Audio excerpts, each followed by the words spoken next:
President Donald Trump has vowed to overturn a Seattle judge's blocking of his executive order to keep refugees and travelers from 7 countries out of the United States. Trump tweeted on Saturday that the opinion of the so-called judge, which essentially takes law enforcement away from America, is ridiculous and will be overturned.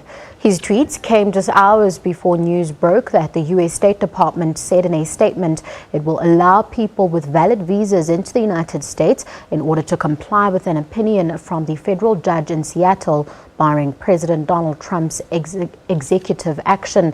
Meanwhile, the global movement against the U.S. government continues to make its voice heard. In Indonesia and Australia, protesters rallied condemning President Trump's order temporarily barring refugees. The order issued last week targeted nationals from 7 mainly Muslim and African countries.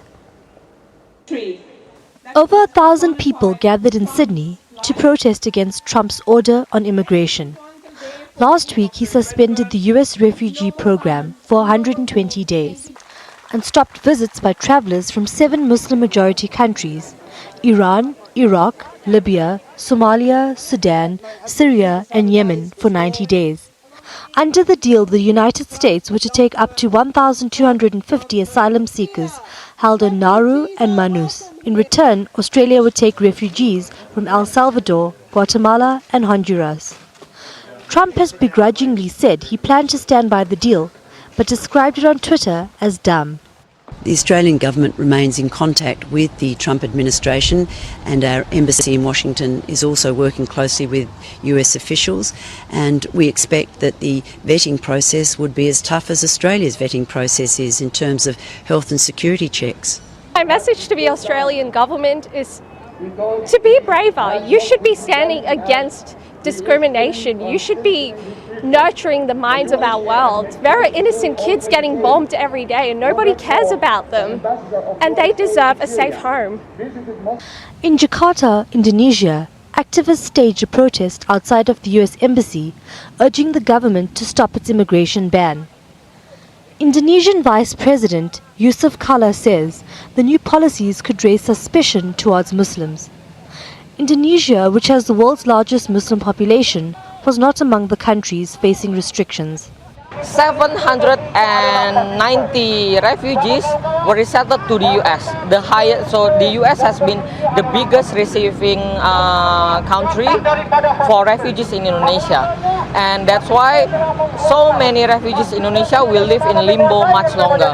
While Indonesia's neighbor Australia, usually the second highest number of receiving country, they are also being xenophobic and they are also rejecting refugees to enter their country. It means refugees in Indonesia will be in limbo.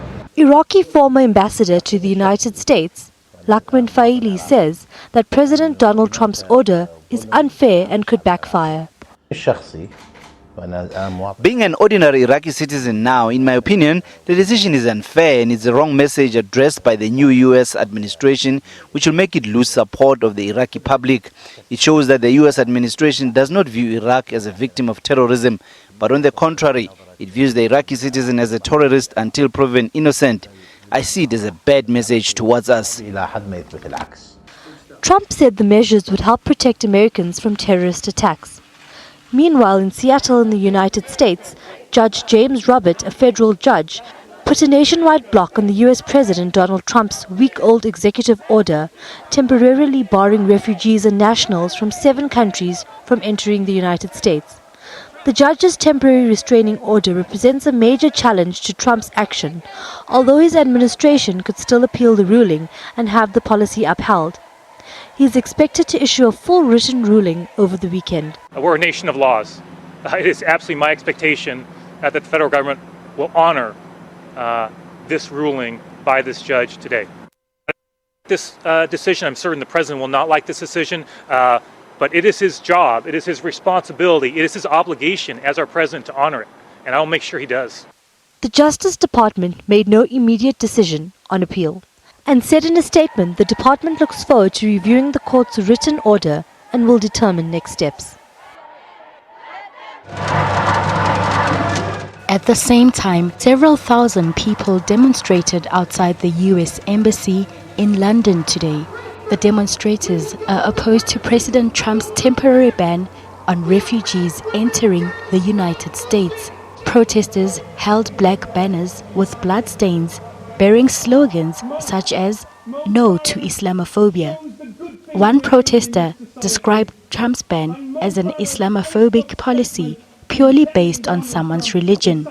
Trump signed an order just over a week ago putting a 4-month hold on allowing refugees into the United States. Meanwhile, German weekly magazine Der Spiegel sparked controversy at home and abroad with a front cover illustration of US President beheading the Statue of Liberty. It depicts a cartoon figure of Trump with a bloodied knife in one hand and the statue's head dripping with blood in the other. It carries the caption, "America First." Sicher hat Äußerungen gemacht, die man... Very provocative image. That's what first came to mind. I hope it's not predicting the future, but the tendency is going clearly in this direction, you'd assume. That's what first came to my mind. The cover follows a series of attacks on Berlin's policies by Trump and his aides, marking a rapid deterioration in German relations with the United States. Meanwhile, the UN's top official on refugees says vulnerable people regard